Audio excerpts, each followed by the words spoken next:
In a lot of families, there's always one person who becomes the strong one. Not officially, no one announces it. It just happens, right?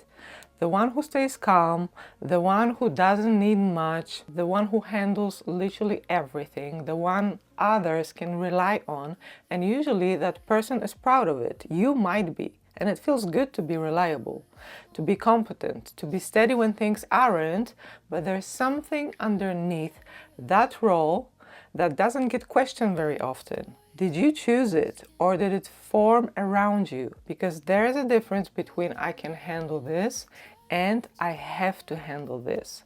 And that second one doesn't always shows up as a thought. It shows up as a posture. You don't debate it, you just step in, right? And when you step in enough times, it becomes who you are. And people reinforce that. You're mature, you're the responsible one, you're the strong one. And it sounds like a praise. Sometimes it is, but sometimes it's recognition or adaptation. And if you think back to the emotional atmosphere you grew up in, not the facts but the tone, what was it like? Was it steady, where emotions express openly? Did adults regulate themselves, or did someone always have to compensate? In families where tension exists, someone absorbs it. In families where unpredictability exists, someone has to become the predictable one. And in the families where emotions are messy, someone becomes composed, right? These roles aren't conscious decisions. They form because the system needs simply balance, right? And if you were perceptive, sensitive, or simply capable, you might have stepped into that balancing role without even noticing. Because over time, it just becomes part of your personality, not because you chosen it freely, but because it just simply worked out for you. After my parents passed away, I didn't collapse. I had to handle things and it didn't feel brave. It just felt automatic for me. So calls needed to be made, documents needed to be signed, right? Decisions needed to be taken.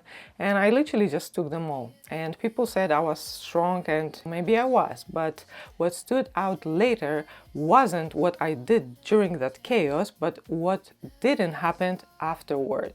And when everything just got quiet, there was no more tasks to complete. When there were no left tasks to complete, there was still this background readiness, like I was still kind of on duty, and at some point either your nervous system or your physical body will start saying no to all of that because it's just too much resistance. Because you don't even realize you've been chronically operating from fight or flight, right? You might be the strongest person in the room, the most, positive person as well, but biology will always override your character. And it doesn't matter how strong you think you are. And without realizing it, your system may have adapted so much that it doesn't even know how to stand down anymore. And by that point, you've probably been wired and just thinking ahead to protect yourself, to assume that literally no one is coming to save you. Because when emotional safety is inconsistent, the nervous system organizes around control. You learn to create stability internally because it wasn't consistently available externally. And once that becomes your baseline, it doesn't feel like a response. It feels like you. Responsibility feels safer than vulnerability. Controls feel safer than uncertainty, right? Being the one who handles things feels safer than being the one who needs something, right? And because you're good at it, it becomes invisible. Now here's something worth noticing.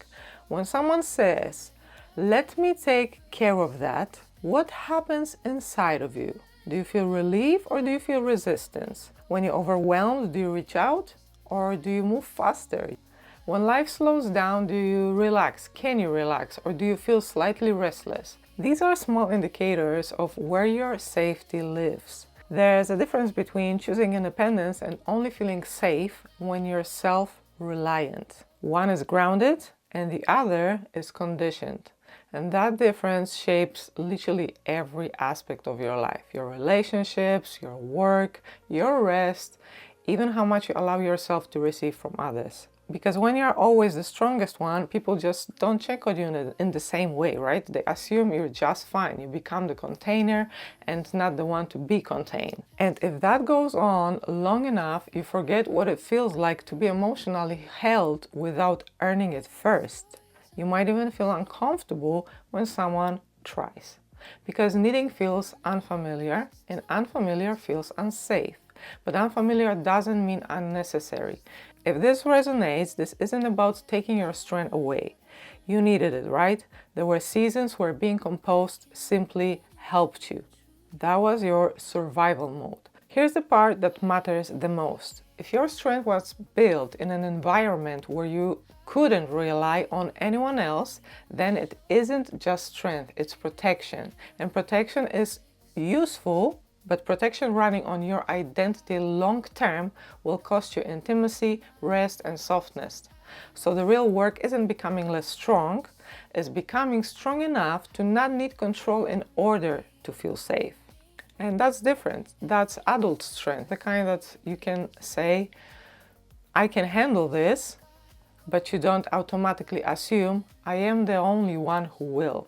That shift changes everything, and at least it did change for me, because when you stop assuming no one is coming, you start testing whether this belief is actually true. And most of the time it isn't. So you don't have to dismantle your competence all in all.